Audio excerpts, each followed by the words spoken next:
कमलायतलोचनलोकपते विजयी भव वेङ्कटशैलपते सचतुर्मुख षण्मुख पञ्चमुख प्रमुखाखिल दैवतमौलिमणे शरणागत वत्सल सारनिधे परिपालय मां वृषशैलपते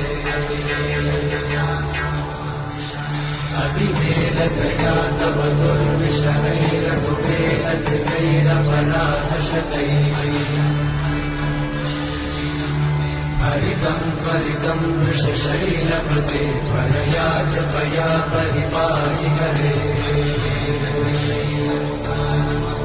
अखिलेङ्कटशैलमुदारमते जनताभिमदादिकदानर